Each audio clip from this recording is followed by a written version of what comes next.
Assalamualaikum warahmatullahi wabarakatuh.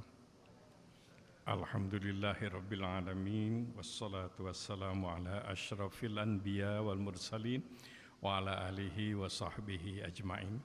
Jamaah yang saya hormati, ini kultum yang kedua kalinya, tapi sekarang kuliah kumaha antum gitu. Jadi terserah saya aja berapa menit. Baik, judul yang diberikan kepada saya mengenai sebab doa tidak dikabulkan, boleh juga barangkali sebaliknya, agar doa dikabulkan. Alhamdulillah, tahun 82 saya menulis sebuah buku kedua kalau nggak salah waktu itu. Karena buku pertama, buku untuk pegangan mahasiswa pokok-pokok ajaran Islam, tahun 82, jadi sampai sekarang masih terbit 40 tahun lebih ini, alhamdulillah. Buku sudah berapa kali 22 penerbitan, dulu oleh pustakanya sampai bubar, sekarang oleh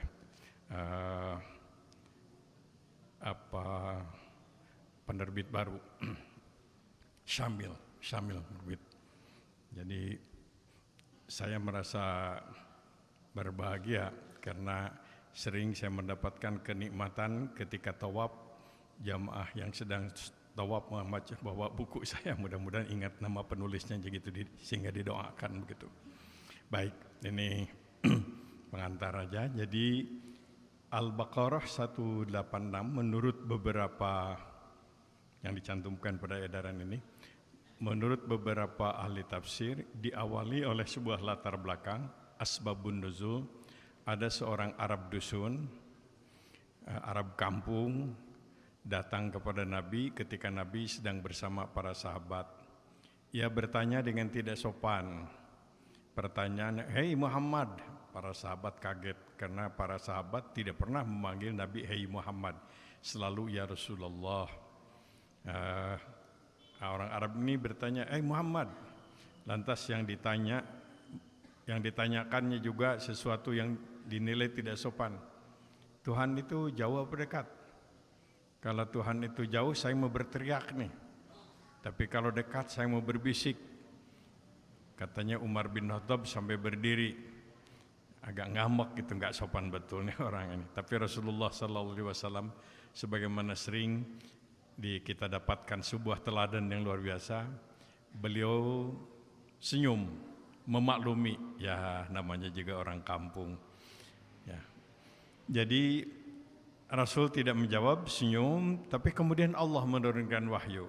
Wahyunya itu ini yang akan jadi bahasan kita, Al-Baqarah 186, satu ayat yang bergabung dengan ayat-ayat saum, 183, 184, 185 kan tentang saum, tentang bulan Ramadan, qadha, fidyah dan lain-lain.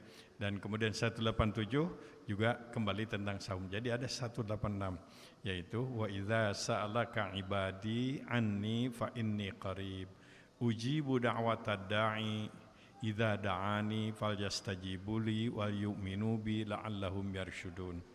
Apabila hambaku bertanya kepadaku tentang aku, jawab olehmu, aku dekat. Jadi ini sebuah pelajaran. Kalau mungkin putra kita yang masih kecil bertanya, "Pah, Tuhan itu jauh atau dekat?" Jawabannya harus sama dengan Al-Baqarah 186, dekat. Tidak boleh mengatakan teuing atau datar pernah katempo. Nah, ini yang boleh. Atau lah kumaha didinya we. Jadi qarib, dekat. Dan ada ayat-ayat lain yang merangka disebut aqrabu min hablil warid, lebih dekat daripada tulang leher. Tentu kita artinya adalah Tuhan memang tidak terikat dengan tempat. Nah, jawab ini qarib. Yang kedua, ujibu da'watad da'i idza da'ani. Allah akan memenuhi keinginan hamba-hambanya apabila dia minta kepada aku. Jadi Allah Maha tahu apa yang kita inginkan. Tapi Allah menghendaki keinginan kita itu tidak hanya disimpan dalam hati pikiran kita, tapi harus diwujudkan dalam bentuk permintaan. Idza da'ani. Ya, aku kabulkan keinginannya. Ingin apa? Kalau dia minta kepadaku. Maka syaratnya supaya doa dikabulkan ialah harus minta diijabah dan iman, fal yu'minu bi wal yastajibuli. Harus beriman kepadaku dan kemudian mohon supaya diijabah doa itu, la'allahum yarsyudun dan seterusnya. Jadi Allah Maha tahu apa yang menjadi keinginan kita, tapi Allah punya kehendak. Kalau punya keinginan harus dikemas dalam bentuk doa permintaan. Makanya Islam ini saya kira tidak adalah agama yang mengajarkan tentang bagaimana posisi doa dalam setiap kehidupan kita, dari mulai pagi sampai malam itu ada doa ya, sebelum makan, habis makan, ya, sebelum tidur, sebelum masuk WC, keluar WC ada doa. Kemudian juga lihat pengantin baru ada, kalau pengantin hebel rasanya nggak ada doa umum aja. Kemudian dalam setiap kesempatan doa, minta apa ada saja itu contohnya dalam doa. Saya menghimpun sekian ratus doa, ini masih banyak yang belum sempat ini dihimpun. Jadi potret seorang muslim itu antara lain banyak berdoa. Orang yang dicintai oleh Allah itu adalah mereka yang banyak berdoa. Dalam hadis dikatakan innallaha yaghdab. Allah itu marah betul kepada mereka yang malas berdoa. Jadi kalau kita nggak berdoa, Allah marah kepada kita. Karena dianggap sombong, kita nggak punya keperluan kepada Allah. Jadi semakin banyak minta kepada Allah, Allah semakin cinta kepada kita. Dan itu sebaliknya, kalau hubungan dengan manusia, kita diajarkan oleh agama itu banyak memberi, bukan banyak minta. Jadi orang muslim yang baik adalah banyak minta kepada Allah, banyak memberi kepada manusia. Orang muslim yang kurang baik itu banyak minta kepada manusia, malas minta kepada Allah Subhanahu wa taala. Surat Al-Fatihah yang setiap hari, setiap waktu salat kita baca juga memberikan pelajaran komunikasi kita dengan Allah itu dengan dua, iyyaka na'budu dan nasta'in. Jadi kita akan terus dekat dengan Allah kalau kita banyak ibadah dan banyak meminta kepada Allah Subhanahu wa taala. Karya-karya ulama tentang doa ini banyak sekali. Ada yang sampai 3 jilid, ada yang sampai 4 jilid, itu buku kitab-kitab besar tentang doa. Jadi begitu luar biasa kita punya kekayaan ajaran tentang doa. Baik. Kemudian Quran menyatakan tadi bahwa kita kalau doa ingin dikabulkan ya beriman dan penuhi seruanku falyastajibuli. Kamu minta kepada saya, kepadaku kata Tuhan, ya aku minta padamu, penuhi keinginan saya, falyastajibuli, penuhi keinginanku, penuhi perintahku. Tadi na'budu, kemudian nasta'in. Dalam Al-Quran ada dijanjikan, ud'uni astajib lakum. Mintalah kepadaku, aku kabulkan permintaanmu. Bagaimana supaya doa dikabulkan? Ayat lain menyebutkan, wasta'inu bis-sabri wassalah. Minta tolonglah kamu kepada Allah dengan sabar, ikhtiar, usaha, tangguh, tekun, itu sabar. Dan yang kedua dengan sholah, doa, taqarrub kepada Allah Subhanahu wa taala. Dan inilah potret seorang muslim yang baik, yaitu banyak meminta tadi kepada Allah, banyak menyembah kepada Allah dan menolong kepada orang lain. Ibadah isti'anah, iyyaka na'budu wa iyyaka nasta'in. Kemudian Al-Quran menyatakan wasta'inu bis-sabri wassalah. Pertanyaannya mungkin, kenapa kok doa saya rasanya nggak dikabulkan terus? Ada beberapa kemungkinan.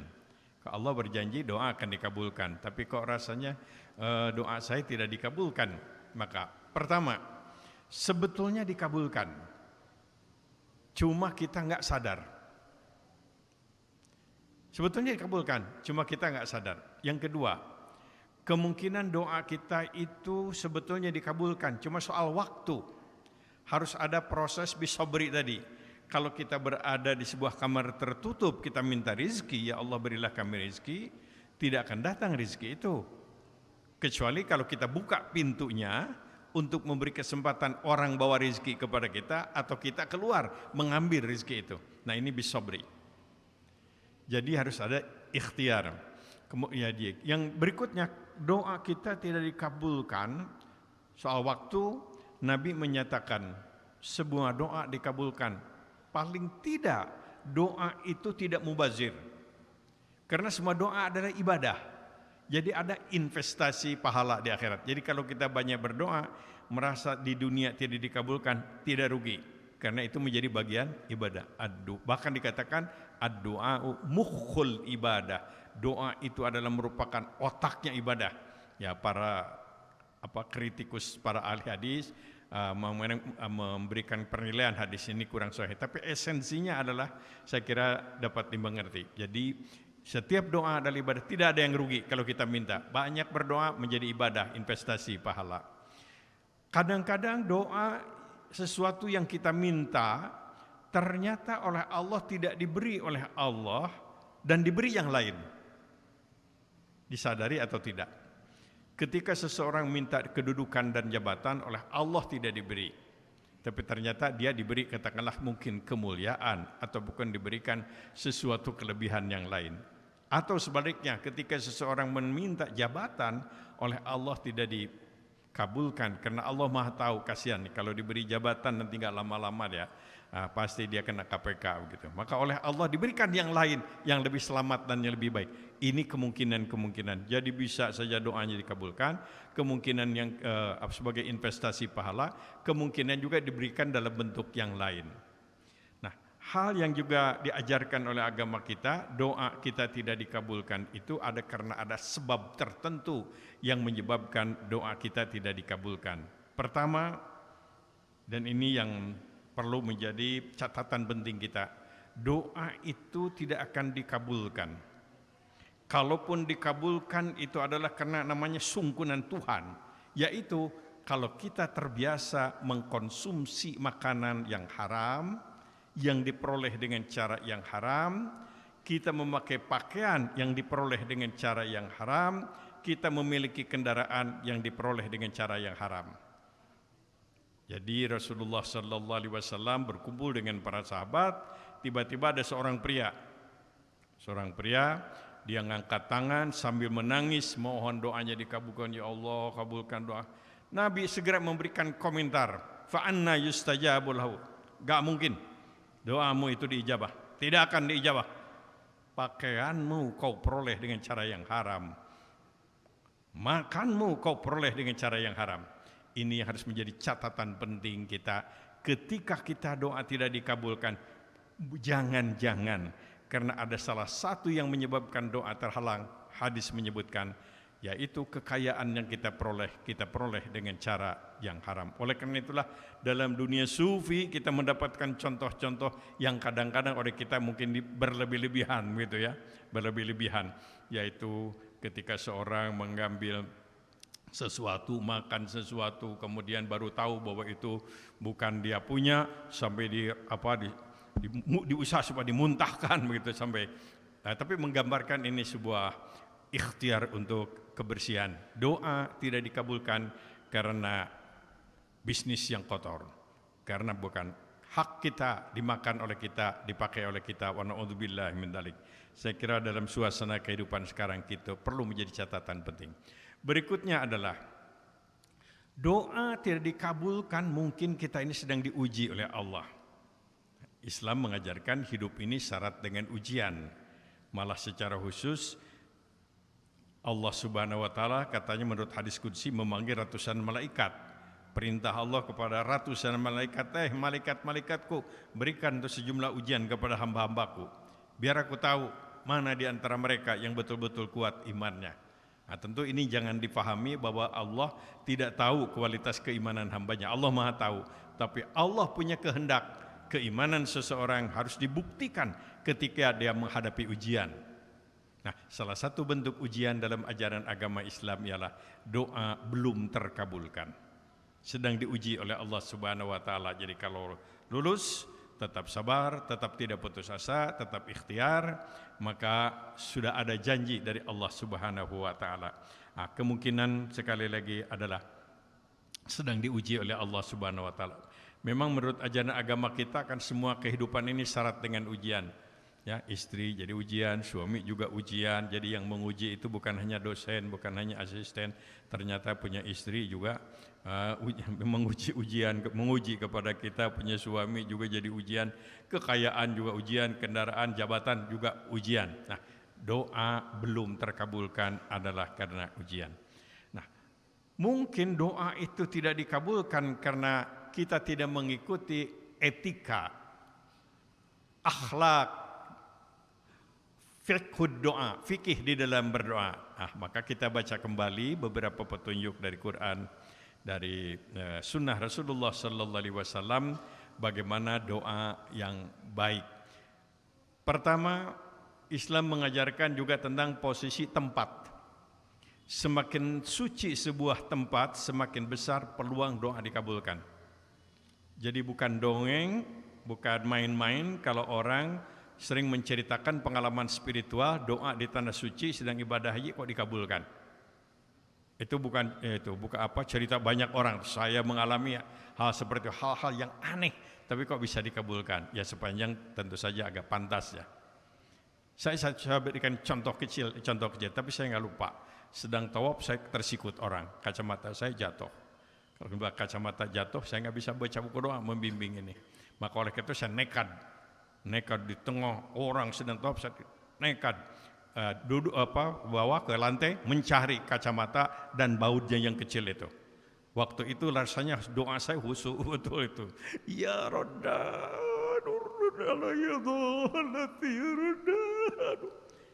ketemu baut yang kecil itu, mur ini. Saya pasang, nggak tahu apa yang saya punya atau kepunyaan orang lain, yang pendeknya ada, pakai. Saya merasa ada kepuasan spiritual. Luar biasa ini.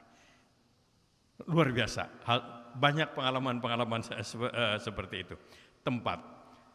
Jadi semakin suci sebuah tempat, semakin besar peluang doa dikabulkan. Semakin barokah, mubarakkan rumah kita karena dihiasi sholat, dihiasi baca Al-Quran, tidak ada pertengkaran, tidak ada fitnah, tidak ada kebohongan, tidak ada patung-patung sembahan di rumah kita.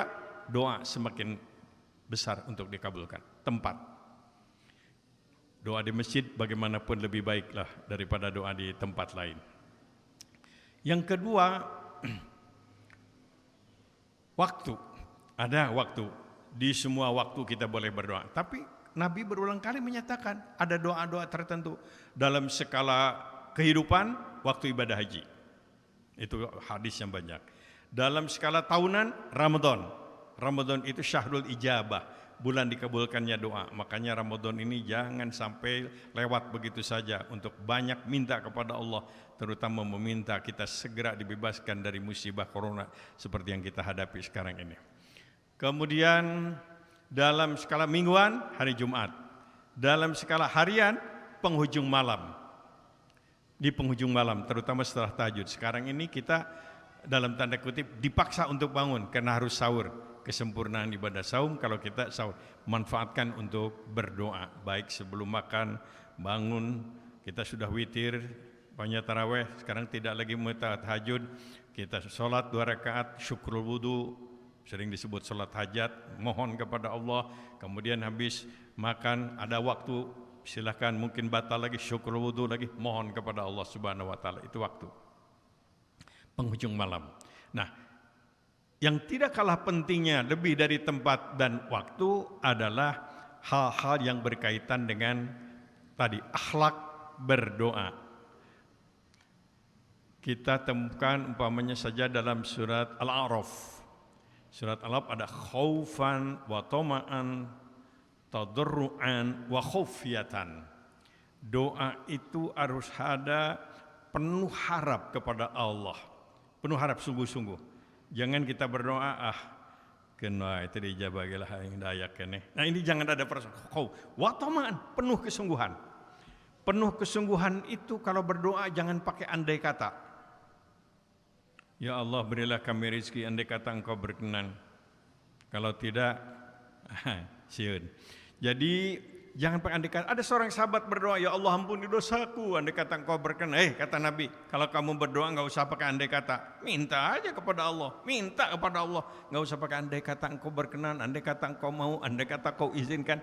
Kecuali kalau kita sholat istikharah. Memang istikharah itu namanya juga minta pilihan. Ya, kalau sanda baik, maslahat, masa depan baik, jadikan. Kalau tidak baik, yang Kau jadikan. Ini adalah watoman penuh kesungguhan. Kemudian doa itu jangan sampai terkesan memaksa, mengancam. Ya Allah berilah kami rezeki, kalau kau berikan rezeki saya akan terus salat malam. Tapi kalau tidak diberikan rezeki, salat subuh ke atas ya, ini ngancam nih kayak juga kabudak. Tidak boleh. Doa itu juga tidak boleh detail seperti mendikte Tuhan. Ya Allah berilah kami rezeki dengan jalan mengontrakan rumah di dekat Unisba Tampansari. Kalau bisa jangan oleh mahasiswa, inginnya oleh pegawai saja karena mahasiswa itu suka murah. Ini tercereg dengan berdoa. Berdoa. Jangan buruk sangka. Suudon, ana inda zanni abdi. Aku tentukan iradahku tergantung dugaan-dugaan orang kepadaku. Jadi nggak boleh buruk sangka kepada orang, nggak boleh. Kepada Allah juga. Ya Allah berilah kami rezeki. Dalam hati ada perasaan rasa-rasanya nggak bakal ya. Ketua yayasan kita suara gening tah. Jadi tidak boleh buruk sangka. Kita berbaik sangka kepada orang, berbaik sangka juga kepada Allah Subhanahu wa taala. Ketika berdoa harus berbaik sangka. Jangan ada buruk sangka. Tentu juga menghilangkan kesombongan. Kesombongan itu bisa dikemas dalam bentuk sikap. Tidak sopan, tidak etis kalau kita berdoa bernilak cangkeng, pakai tunjuk sekali lupa. Pasian abdi, muntah cepet. Waduh. Nah, ini tidak sopan. Kemudian, ini makna tadarruan wa khufyatan khaufan wa tama'an. Lantas Nabi sallallahu alaihi wasallam mengajarkan lagi, yaitu kalau berdoa hendaklah dihantarkan dengan memuji Allah. Tentu kalau doa-doa khusus ya, kalau doa sehari-hari sebelum mau berangkat kan sudah ada paketnya begitu, nggak usah ditambah lagi. Tapi ini kalau kita minta sesuatu, hantarkan dengan hamdalah dan sholawat. Malah hadis menyebutkan lagi dalam rangka kita tadi tadarruan, ketika kita berdoa kepada Allah Subhanahu wa taala ialah kita merendahkan diri. Ada doa umpamanya saja meminta kekuatan dengan kalimat inni dhaif faqawwini. Karena hina inni dzalil faizini. Minta ke inni faqir, saya miskin Tuhan. Saya miskin, saya punya keperluan, saya bodoh. Merendahkan tawaddu, merendahkan diri kita dalam arti positif. Nah, baru kemudian membesarkan asma Allah. Lantas ada doa termasuk baik kalau doa itu melalui pengakuan. Lihat doa Nabi Adam. Doa Nabi Adam, Rabbana dzalamna anfusana wa illam taghfir lana wa tarhamna lanakunanna minal khasirin. Tidak terucap minta maafnya, tapi itulah minta maaf. Ya Allah, saya telah menzalimi diri kami. Seandainya Engkau tidak memaafkan kami akan termasuk orang yang rugi. Nabi Yunus, la ilaha illa anta subhanaka inni kuntu minaz zalimin. Tidak ada Tuhan selain kami zalim, Tuhan kami zalim. Itu pertobatan melalui pengakuan. Sama ketika kita minta rezeki, kita menyatakan saya fakir, saya lemah, saya bodoh, saya banyak keperluan, untuk menunjukkan kita merendahkan diri kita di hadapan Allah Subhanahu wa taala. Ada ajaran di dalam doa, ajar fikih doa itu ialah tawassul. Yang dimaksud dengan tawassul di sini ada 3 dalam fikih doa. 1, ketika kita berdoa, hantarkan dengan kalimat-kalimat memanggil nama Allah seperti yang ada dalam Ismul A'zam. Ya Hayyu ya Qayyum, ya Dzal Jalali wal Ikram, ya Hannan ya Mannan, ya Mughis, dan ya yang lain itu Ismul A'zam. Apabila hambaku minta kepadaku dengan memanggil aku dalam nama-namaku yang agung, aku malu kalau aku tidak mengabulkannya. Hadis qudsi menyebut demikian. Dalam Asmaul Husna ada beberapa nama, ketika kita mengambil berdoa sesuatu, pilih. Mau ada yang baca 99-nya, silahkan aja. Tapi bisa diambil nama yang kita minta. Minta rezeki, ya Razzaq, ya Ghani, ya Karim. Minta ilmu, ya Alim, ya Allamal Ghuyub. Kalau minta kekuatan fisik, ya Qawiyyu, ya Matin. Kalau minta sifat-sifat Allah itu. Nah, hati-hati aja jangan sampai salah. Minta rezeki tapi Allah yang maha berat siksanya, nggak pas. Satu itu. Jadi ketika Nabi membaca ya Allah ya Rahman, ya Rahman, Abu Jahal kemudian ketawa, Muhammad nih baru aja kemarin ngomong kalau berdoa kepada Allah, minta kepada, hari ini dia mintanya kepada Rahman katanya. Nah, turunlah ayat itu bahwa Allah walillahil asmaul husna, Allah tuh punya nama-nama yang baik yang 99 bertadis itu. Fadu, doalah kepada Allah dengan menggunakan asmaul husna. Kemudian hantarkan dengan kalimat tauhid tadi, la ilaha illa anta.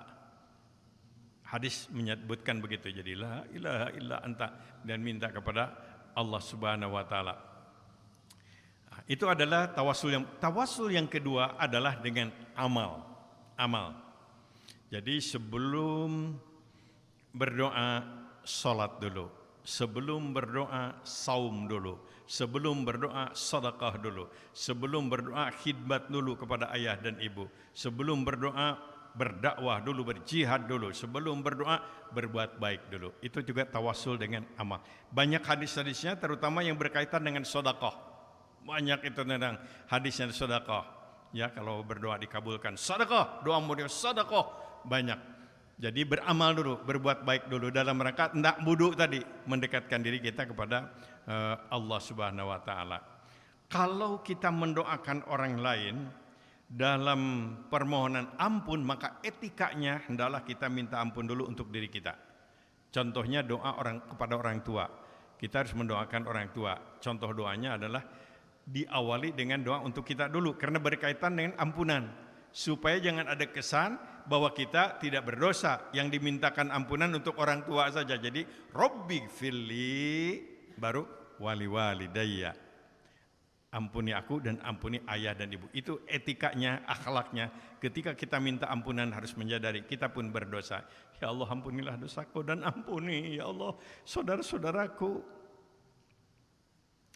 Kemudian tadi saya tambah ada doa ketika sujud, cuma hati-hati karena kalau sujud sholat terikat dengan aturan-aturan sholat, ya, bacaan-bacaan sholat. Tapi kalau kita sedang sujud syukur, sujud tilawah di luar sholat, bebas kita mau berdoa apa saja sepanjang yang baik-baik. Tapi kalau ketika sholat, walaupun ada anjuran banyak berdoa, tentu terikat, tidak bebas. Nggak bisa kita minta supaya dapat arisan begitu ketika sholat, sujud sholat. Bisa batal arisan, Gusti arisan. Yang datang Pak Arisan malah. Jadi itu adalah tawasul dengan amal. Ramadan ini disebut syahrul ijabah. Saum itu adalah merupakan satu tawasul dikabulkannya doa. Menurut beberapa ahli, Nabi Adam itu melakukan pertobatan melalui saum, baru Rabbana dzalamna anfusana. Nabi Nuh itu harus mengambil sebuah decision, keputusan mana yang harus ditenggelamkan, artinya dibunuh, dan mana yang harus diselamatkan. Supaya betul-betul pilihannya tepat, beliau melakukan saum. Saum sebagai tawasul, berdoa supaya mengambil sebuah decision yang tepat. Kemudian Nabi Ibrahim dihukum harus dibakar hidup-hidup oleh Raja Namrud. Nggak bisa protes, nggak bisa melawan, nggak bisa membela, nggak ada advokat yang mampu. Tidak ada pada waktu itu. Jadi saum, mohon kepada Allah Subhanahu wa taala sehingga Allah menurunkan wahyu. Ya narukuni barda wa salaman ala Ibrahim. Hei api, dingin kamu kepada Ibrahim dan tetap panas kepada yang lain. Boleh coba itu. Baca itu. Ya narukuni barda wa salaman ala Ibrahim. Sentuh itu api, insyaallah tutung. Nah, itu hanya Nabi Ibrahim aja. Nabi Yusuf dipenjara, difitnah juga itu. Nggak ada yang bisa membela, tapi masih ada. Allah saum Nabi Yusuf.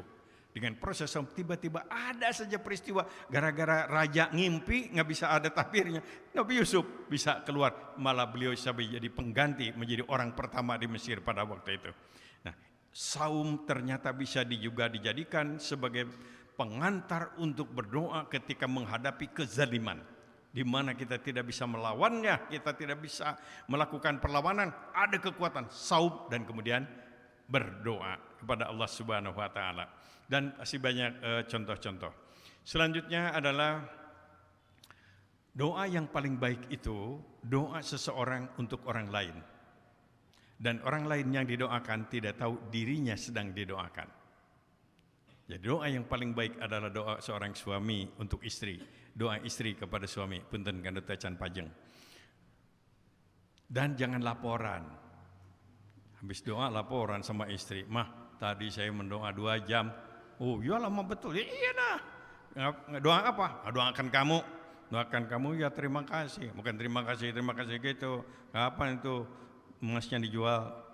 Jadi doa untuk orang lain tidak usah diberitahu. Dan ini salah satu senjata dakwah Rasulullah Sallallahu Alaihi Wasallam ketika menghadapi orang-orang yang zalim, justru dengan kekuatan doa. Di Taif, ketika di Taif, Nabi kan dilempari sampai berluka pertama kali, luka karena lemparan batu, tersuruk kepala ke tanah. Beliau berdoa, Allahumma hdi qaumi innahum qaumul la ya'lamun. Itu populerlah doa itu oleh Nabi dibaca, dan katanya sering juga dibaca oleh Nabi ketika menghadapi situasi yang hampir sama kezaliman. Tahun 10 Hijriah, orang-orang Taif itu 1000 orang masuk Islam sekaligus, padahal semulanya musuh yang jahat-jahat. Ada satu kasus ketika Nabi sedang salat disiram oleh darah unta. Ketika itu Nabi berdoa, ya Allah, berilah dia petunjuk. Dia bukan penjahat, tapi dia orang yang belum tahu bahwa aku Rasulmu. Berilah dia petunjuk supaya dia menjadi sahabatku. Beberapa hari kemudian dia masuk Islam, dan kemudian dia menjadi pejuang, gugur sebagai syuhada. Contoh-contoh yang ringan sederhana ini memberikan pelajaran kepada kita. Banyak-banyaklah berdoa untuk orang lain. Makanya ada doa kita yang biasa oleh khotib dibaca itu, Allahumma ighfir lil muslimina wal muslimat wal mu'minina wal mu'minat, mendoakan seluruh orang mukmin, enggak usah dikecualikan. Allahumma ighfir lil muslimina, kecuali partai anu, enggak usah pakai kecuali. Pendeknya mukminin mukminat dimanapun minta diampuni oleh Allah Subhanahu wa taala. Itu adalah doa yang paling baik, doa untuk orang lain, dan orang lain tidak tahu dirinya sedang didoakan. Mudah-mudahan refreshing hal-hal yang saya sampaikan ini bermanfaat. Kurang lebihnya mohon maaf yang sebesar-besarnya. Marilah kita jadikan Ramadan sebagai bulan syahrul ijabah, bulan dikabulkannya doa. Perbanyak berdoa untuk kita semua, terutama menghadapi musibah yang sekarang ini kita sedang sangat prihatin. Terima kasih. Kurang lebihnya mohon maaf yang sebesar-besarnya. Wassalamualaikum warahmatullahi wabarakatuh.